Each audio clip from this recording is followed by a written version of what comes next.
U.S. Air Force chases 1,000-mile kill shot as Washington races to counter China's growing long-range missile challenge. America to hunt tankers, AWACS, and bombers from unprecedented distances in a future Pacific conflict. Pentagon races to build 1,000-mile air-to-air missile for potential high-end fight against China. Pentagon eyes kill web missile to strike high-value targets and dominate tomorrow's air battles. U.S. Air Force has moved to develop a new generation of air-to-air missiles as concerns grow over increasingly advanced future battlefield threats.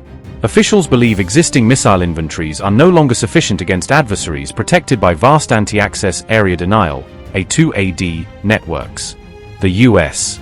Air Force is now seeking a weapon capable of striking targets at ranges exceeding 1,000 nautical miles, according to the war zone. Minimum range: more than 1,000 nautical miles for long-range engagement missions. Air-to-air and air-to-surface variants are planned under the Future Missile Development Program. Initial operational priority will focus on the air-to-air version before expanding to additional mission sets. Industry briefing is scheduled for August 25 to 26 at Eglin Air Force Base to discuss program requirements.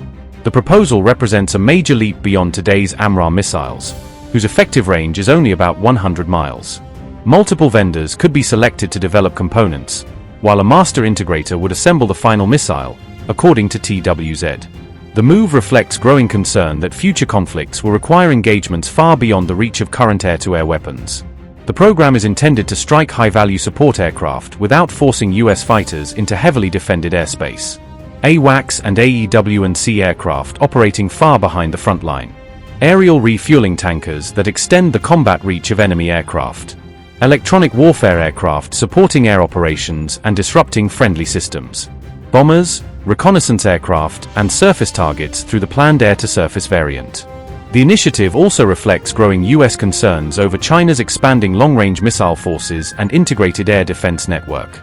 Officials believe future combat aircraft must be able to strike from well outside China's anti-access and area denial zones. The Air Force previously warned Congress that even aerial refueling tankers could face threats from over 1,000 miles away by 2050. The new program is therefore intended to restore America's long-range air combat advantage against future peer adversaries. Networked targeting data will be shared across air, sea, land, and space-based military assets. Space-based tracking satellites could provide continuous target updates throughout missile engagements. Stealth aircraft may relay forward targeting information without exposing launch platforms to enemy defenses. Open architecture design will allow future upgrades as sensors, software, and networking technologies continue to evolve.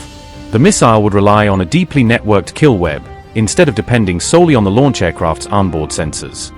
The Air Force said future weapons must remain effective across vast distances while operating seamlessly across multiple domains. The B-21 Raider could reportedly serve as a weapons truck carrying multiple very long-range missiles for future operations. According to TWZ, the program signals a shift toward network-centric warfare where real-time data increasingly drives long-range strikes. Iranian strikes on U.S. military bases during the war reportedly prompted Washington to review the future of its Gulf military footprint, according to Wall Street Journal. U.S. officials are reportedly considering a smaller military presence in the Gulf while relocating key assets beyond the reach of Iranian missiles. According to the Wall Street Journal, Israel was among the locations being evaluated for hosting future U.S. military facilities and critical infrastructure.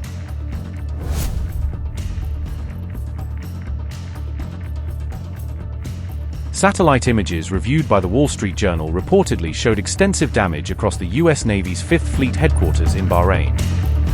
The base, located roughly 240 kilometers from Iran, has long served as Washington's principal naval hub for operations across the Gulf region. The report said the strikes damaged command centers, pier facilities, warehouses, and at least 12 other buildings across the military complex. One U.S. official reportedly said the 5th Fleet headquarters was no longer operational following the Iranian missile strikes.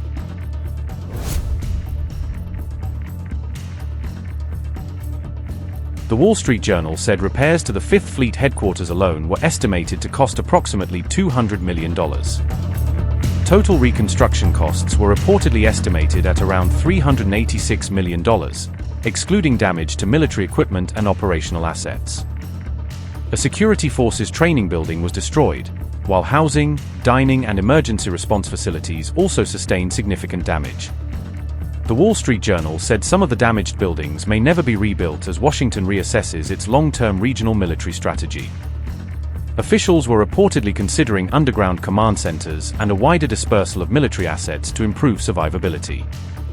The report said Washington was also reviewing its military presence in Kuwait and Saudi Arabia following the Iranian attacks.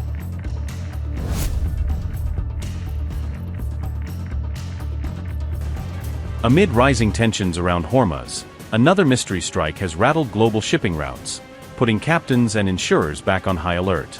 On June 25, a cargo vessel was reportedly hit by an unknown projectile in the Strait of Hormuz, adding a fresh incident to an already tense waterway. The UK's maritime agency said the impact damaged the ship's bridge off Oman's southern coast, leaving visible scars but no immediate sign of who fired. According to UKMTO, the incident took place about 7.5 nautical miles southeast of Dahit, right along one of the busiest corridors for regional traffic. The ship's master reported no casualties and no pollution despite the damage to the bridge, a narrow escape that still underscored how close this came to disaster. UK maritime officials say the projectile has not yet been identified or attributed, leaving open the question of whether a state or proxy was behind the attack. In the aftermath, 3 vessels, including 2 major oil supertankers, reportedly abandoned planned Hormuz transits via Oman, choosing caution over risk. Notably, the attack hit just as oil prices were dipping and Hormuz traffic was edging back toward pre-war volumes, threatening to undo fragile market calm. Just a week earlier, on June 17th, another ship was attacked off Yemen's coast, suggesting a broader pattern of strikes along the region's critical sea lanes.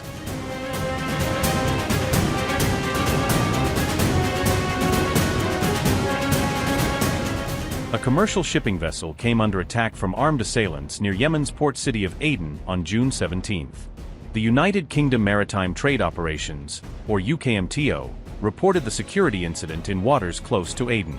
According to UKMTO, the confrontation took place roughly 105 nautical miles, or 194 kilometers, northeast of Aden, Yemen. United Kingdom Maritime Trade Operations said, and I quote, UKMTO has received a report of an incident 105 nautical miles northeast of Aden, Yemen. A vessel has been approached to within 4 meters and fired upon by 2 skiffs with an unknown number of armed persons on board.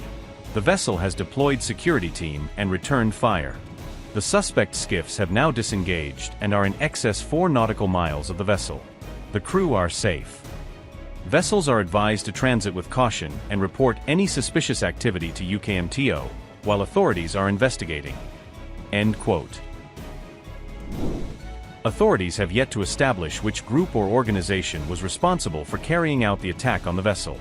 Earlier, 2 merchant ships were also reportedly targeted by armed skiffs operating off Yemen's coastline, according to UKMTO.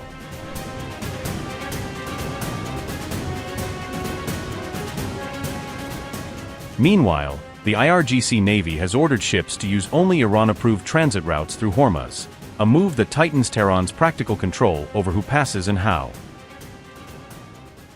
The force said any transit outside officially designated shipping corridors is prohibited, according to Press TV. In a June 25 statement, the IRGC described the use of unauthorized routes as both unacceptable and potentially dangerous. The Navy said all vessels must coordinate with Iranian authorities before entering or transiting the waterway. The warning came days after Chief Negotiator Baghir Ghalibaf pledged what he called a new reality in Hormuz. Iran's parliament speaker said the crucial shipping lane would never return to its pre-war operating conditions. The issue of Hormuz restrictions remains one of the most sensitive unresolved matters, following the US-Iran Memorandum of Understanding. The agreement signed by Washington and Tehran seeks to halt the cycle of escalation, confrontation, and retaliation. Under the MOU, Iran agreed to facilitate commercial shipping through the corridor during a 60-day implementation period. However, Tehran has repeatedly stressed that safe passage remains conditional on coordination with Iranian authorities. The latest IRGC warning reinforces Iran's intention to strictly enforce those requirements and navigation conditions.